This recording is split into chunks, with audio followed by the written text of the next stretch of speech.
So as I mentioned, tonight's presentation is about preparing your business for emergencies, particularly for bird flu and other unexpected events.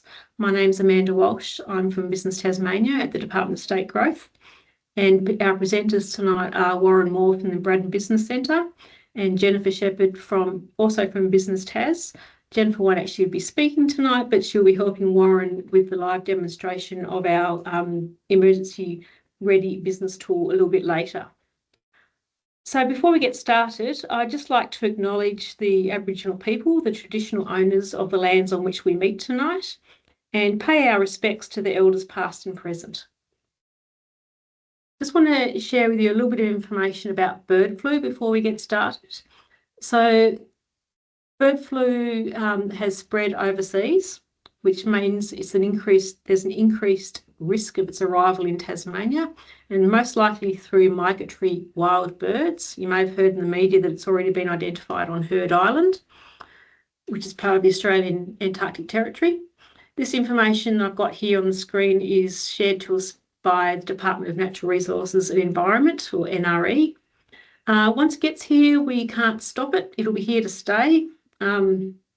And it's not the same strain of bird flu that caused some significant outbreaks earlier this year and last year that resulted in, the egg shortages from poultry farms on the mainland. It's a different strain. So the NRE website has some really useful information that you can go and find and read more about bird flu. The main document they have on their website is their readiness and response plan. But there's also an information sheet for small business on their homepage, right towards the bottom somewhere, I think it is. We'll send out these slides, so if you don't want to write these websites down now, that you'll get the slides after the presentation tonight. The main message from NRE is that if you see sick or dead animals, don't touch them. If you see 5 or more sick or dead animals, you're asked to report that by calling the Emergency Animal Disease Hotline. All the information about bird flu will live on the NRE website, and that will remain the single source of truth of information about bird flu for Tasmania. And there's some other useful websites there on the screen. The NRE website. There's also quite a lot of information on the Department of Health's website from a human health point of view. If you're using Facebook, NRE's Facebook page will be updated regularly. And you can also receive regular newsletters from Biosecurity Tasmania by joining the Biosecurity Advisory mailing list. So what I'm going to do now, sorry, I didn't mean to hit that screen. What I'm going to do now is hand over to Warren, who's going to talk you through business continuity planning, and then he will work alongside Jennifer and show you the emergency business ready tool. So Warren, if you'd like to share your screen, that would be great. Okay. Well, thanks, Amanda, and thanks for people for actually joining in. I'd like to just step through a few slides on really responding to any emergency. I mean, we're using bird flu as an example at the moment, but whether it's COVID, whether it's bushfire, and we've got locations, particularly in the south of the state, experiencing that at the moment.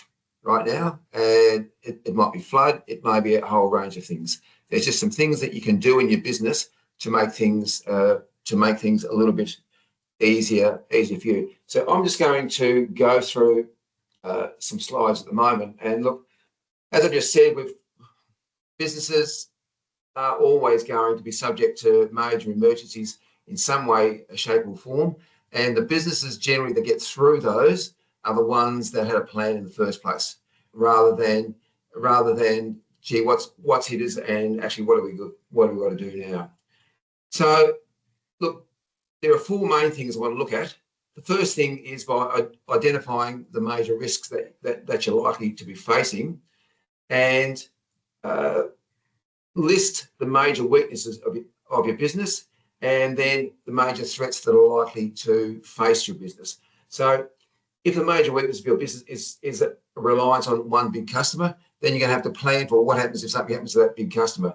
If it's low profitability, how are you going to manage even lower profitability through an emergency? And if your cash flow is up and down all over the place, well, that's probably going to be even worse during an emergency.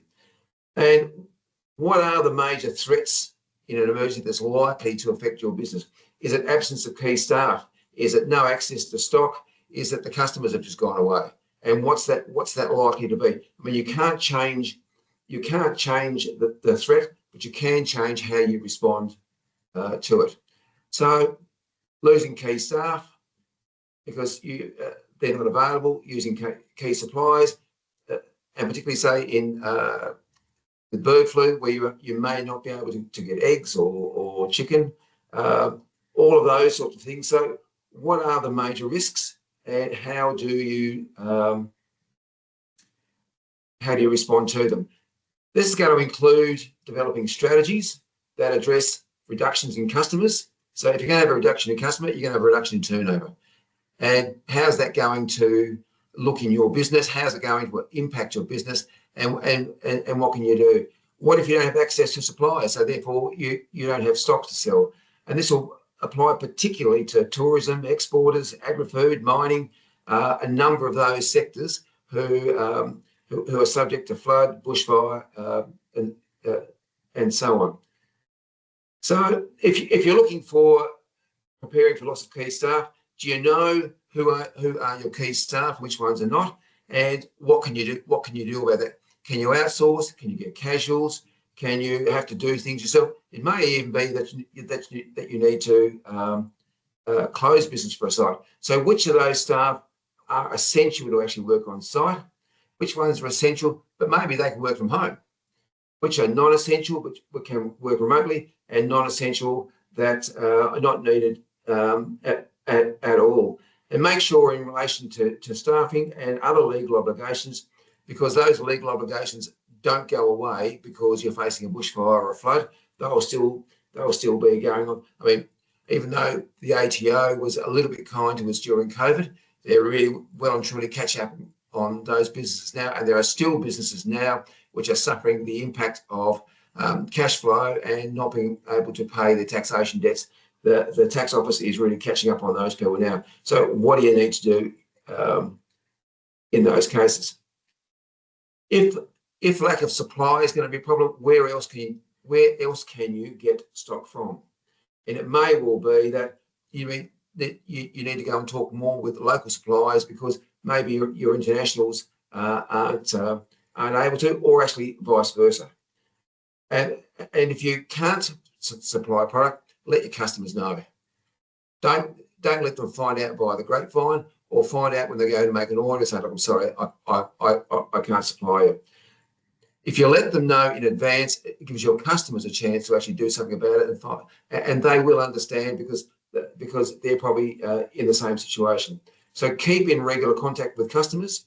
Let customers know early if you need to change things, and keep an accurate idea of what your stock is and what you're out of. So in order to increase the chances you'll survive, it's imperative that you have a business continuity plan. That's a document which says how your business is going to maintain its operations or quickly resume during and after a fire, a flood, cyber attack, pandemic, pests, all of those sorts of things. If your risk is in relation to pests and all those sorts of things, the Department of Natural Resources and Environment are there to help you as far as that's concerned. But planning, like anything, is the best way to actually manage it.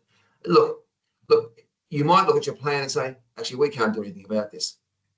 And if that's the case, well, then that's the case. But by looking at it, you'll find ways of around things.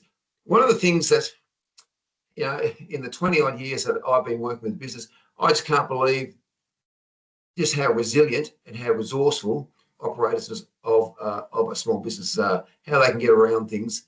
But it's only if we look ahead. One of the toolkits that is actually around is the BT Emergency Toolkit. It's it's a resource. It's a convenient checklist of all the actions and items that'll help you better manage. Now that's on the BT website, and I can refer you to those sorts of things. The business continuity templates. That's on the Business Tasmania website.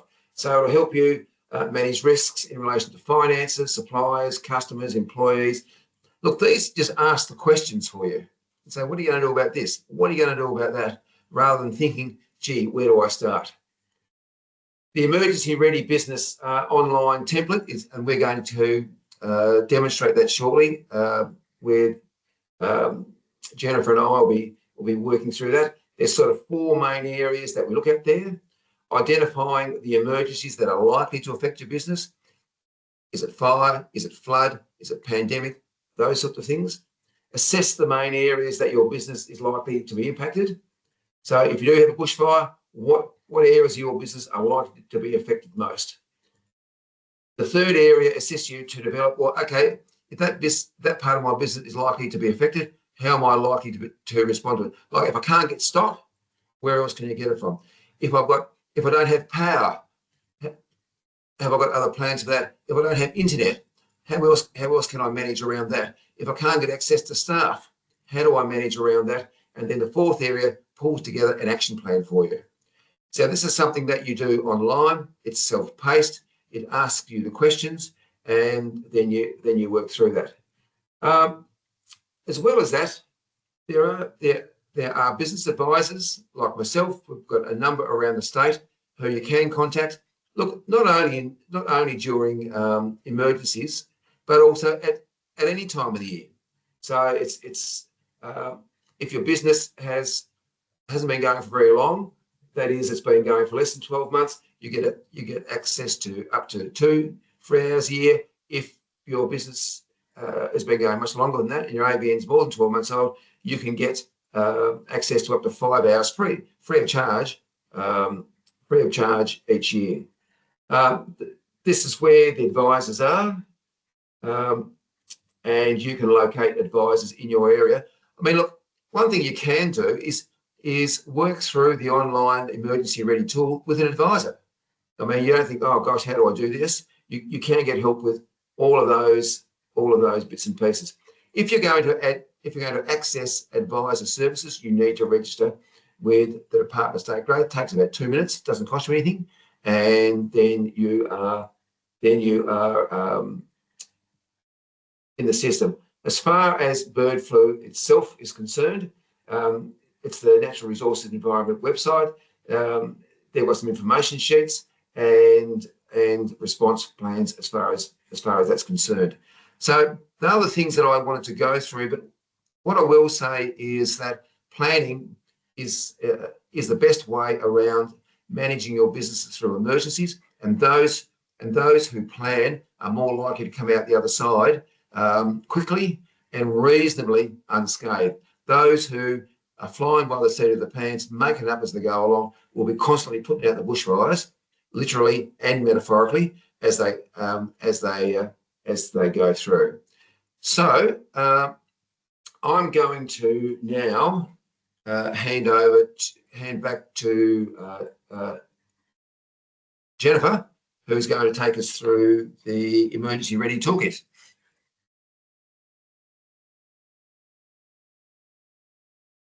Okay, look, how you access this is through the Business Tasmania website, and where you go to Business Tasmania is the tab at the top. So you see a number of tabs at the top in the green area there: home, what we do, starting a business. You click on the managing business, and you can see where the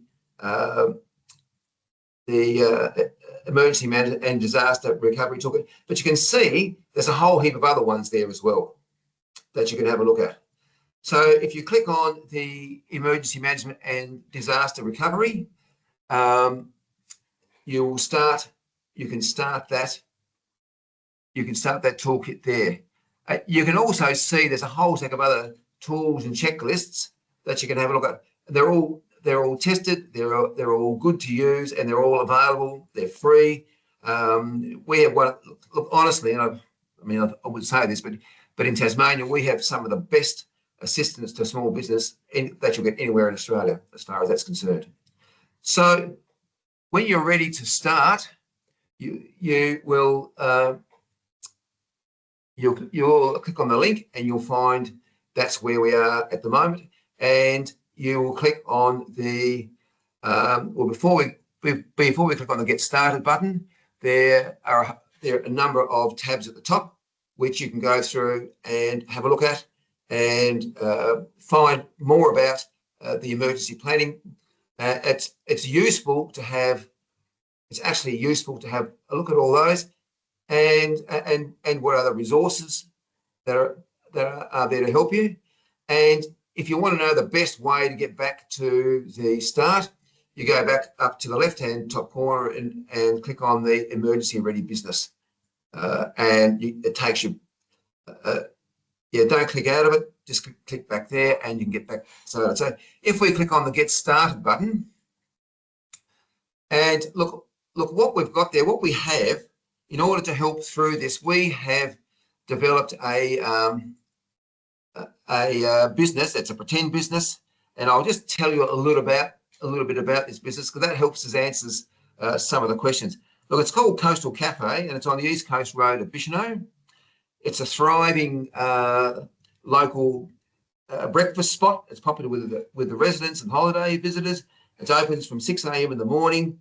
It serves Tasmanian produce, especially egg-based dishes, like a lot of breakfast places, but it extends its hours in the peak time, particularly in summer. The owner is Ella Stella, great name for a cafe owner, and runs the cafe with one full-time staff member and a number of casuals. So there's Ella, a full-timer, and some casuals. Now, Ella is a bit of a active business owner. She also operates a self-sufficient coffee van that travels to East Coast markets and events. So she's got her standalone restaurant, and she's got a coffee van. Ella manages all the business operations herself. She uses an accounting package which she keeps on a laptop, and that's backed up off-site. And of course, she has a home there as well. So one of the first questions you're going to be asked is about your business. So there's the business name, Coastal Cafe. There's the industry sector. It's under tourism, and it'll be under cafe and food services. And the subsection is food and beverage services. And you can type in the address and the name of the person completing the plan. So you'll do this for your business, but we're doing this for Coastal Cafe, run by Ella. So that's easy. So let's get started. The first step, as I mentioned before, is that let's identify the sort of hazards that could affect your business. It could be a natural disaster like a flood or a bushfire. It could be a pandemic like we've just gone through. It might be a biosecurity risk. It might be cybersecurity. So let's continue on and have a look at those. If your business is in a bushfire zone area, a bushfire prone area, or you're not sure, you can actually click on that TAS alert link there, and that will tell you whether your area is, say, for example, is affected by bushfire. In this case, where Ella is, yeah, it is affected by bushfire. Is it located near a river or a waterway, and is it prone to flooding? Once again, you can click on the SES Tasmania website, and that will tell you, because it's right on the coast and it's on a river there. Yes, we're going to click yes. So does it rely on animals in this business? Well, no, it doesn't. And we just keep on going through those sorts of questions, because I'm not going to go through every item in each section because they'll take too long. So Jennifer's just clicked to a summary of how we've answered each of those questions so far. So you go through, you answer the question, and then there's a summary of your answers at the end of it. When we've had a look at that, we go to section 2, which says, okay, now we've looked at the risk, at what at the things which might happen. How's that likely to impact on our business? So, for example, if there is a flood or bushfire, could we run our business without water? Well, no, we can't. It's a restaurant. Of course, we can't run it without water. Do you have another source of water? Well, no, we don't at all. We don't have tanks or anything like that. Could the business operate without access to gas? Well, actually, yes, it could, because we're running on electricity there. Could it run without sewerage? Well, because it's a fixed site. No, we can't run without sewerage. So we go through all of those sorts of questions, and Jennifer's sort of flicked straight to the end of this section, and that tells us all of our answers that we have provided so far. And you can at this stage, if you think, oh, hang on, that's not what I wanted to say, you can go back and change answers to actually questions at that stage as well. Think, oh, hang on, no, I can't go without gas, or I can, or you can change those there as well. So just because you've made an answer early on, it's not set in concrete. You can actually change it there and change some responses when you've had a look at them all. So if we are moving, so that's our second section. You can see it's pretty intuitive and it's pretty quick to do, but if you want to stop and get out of it, you can, or if you want to go back and change your answers, you can as well. Okay, let's go to the third section, and let's come up with some strategies as to how we are likely to respond to those. Okay. One of the responses that you could look at is insurance. I mean, and looking at, do you have appropriate insurance? What insurance you have? Ella has got insurance. Ella has got insurance in this case, but you need to make sure now. Look, in the heat of the moment is not the good time to go and check to see that you've got the right insurance. So now's a good time when you're doing this. Think, oh, hang on, I better check to see what insurance I've got. What does it cover? Where do I keep the policies? All of those sorts of things. Can your business operate without access to your shop front? No, you can't. A key resource for Ella's business are eggs, particularly during, and if it means that she can't get access to her eggs, where else can she get? And are her eggs covered by insurance? Well, no, they're not. So she can't use insurance. Can chicken products her eggs and chicken products, can they be relocated? If they can't be at her premise, can they be relocated somewhere else? Well, yes, they can. Or can her chicken products be covered by insurance? No, they can't. All that kind of stuff can't be covered by insurance. We've identified earlier that the coffee machine is pretty important to a restaurant. And could that be, if you couldn't use your restaurant, could that be located somewhere else? Well, no, it can't. It's plumbed in. So, but I suppose because Ella has her coffee van, could the business use similar equipment elsewhere? Well, yes, it can, because she's got a coffee van. So they're the sorts of questions that we go through all the time. All the critical pieces of equipment. How can we do it? Can we relocate them? Can we not use them? Have we got something else we can use? And sometimes we just have to say, no, we are just going to have to be able to do without that piece of equipment. So Ella can do without some piece of equipment, others she can't. Her coffee van can help her out in some circumstances, but her coffee van is a coffee van. She can't prepare food there. So if she can't use a restaurant, she can't prepare food. And the same thing with her EFTPOS machine, her finance records, all of those sorts of things. Can they be made safe? Can they be covered by insurers, or can they be relocated somewhere else?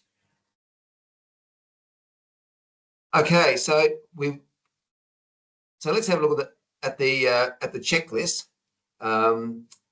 Our answers as far as that's concerned, and our checklist for there is about 75% complete, because there are some things that we weren't able to deal with at that stage, and you can go back and deal with those later on. If you think, gosh, I'm going through this, I don't know the answer to that, I'll have to go and get a response and then come back and actually complete it later on. I mean, for example, what internet have I got at home? All of those sorts of things. In this case, we've got, what financial plan have we got? Now, that's a really good opportunity to actually go ahead and talk to a business advisor. If you need help with the cash flow, if you need help with profit and cash forecasts, all of those sorts of things, there's something that you can go to a TBAS advisor and get help with, so that you know what's going on as far as that's concerned. Okay, so we've actually got our summary. Ella has covered some areas, but actually not others. So she's sorted out her utilities. She's sorted out relocation, communication plan. She hasn't sorted out yet. All of those sorts of things. So that's how the tool works. This demonstration is more an idea as to how the tool works, rather than giving you a completed plan at the end. Okay, let's go to our action plan. So we've gone through our strategies, and let's see what our action plan looks like. So this is actually what it actually looks like. It gives you a list of things that you said you're actually going to do, but there may well be some areas where it says, gee, look, I haven't got a strategy for that, and I'm just going to have to wear that at the time. So, for example, with our communication plan, there are some issues that we haven't been able to deal with as yet. For example, what other stakeholders are involved? What are our communication methods to our customers, our suppliers, our staff, all of those sorts of things. They're things that we haven't completed yet. So this is what your emergency plan looks like, and with all of your emergency contacts and so on. Okay, look, that's how it pretty well all works. The idea of showing you this was to show you how this template works. You can work through it at your own pace. It doesn't matter what the emergency is. This plan will help you manage through the emergencies that you're likely to find at the moment. Amanda, are there some other things that we should talk about there, or are we ready to? Yeah, Jennifer's just pointing to the need. If you need to review any of your answers to the questions, you can actually go backwards at that point and update things. You can save this and come back to it at any time as well. Absolutely. Yeah. I think you've covered off on all the steps. Thank you there, Warren. No, that's okay. I'm just going to reshare our final slide, which is how to connect with us. So these are all the contact details for Business Tasmania. You can call us during business hours, drop us an email, follow us on Facebook, and we always encourage people to sign up for our Business Tasmania e-newsletter. So that newsletter comes out weekly, mostly. So if you want to receive the latest information on, these sorts of events, you're very welcome to sign up for that. It's not just about events. All the latest things to do with small business. If there's some funding opportunities, they'll be in that newsletter. So we encourage you to sign up for the newsletter. So I'd just like to thank Warren and Jennifer for working through the tool tonight.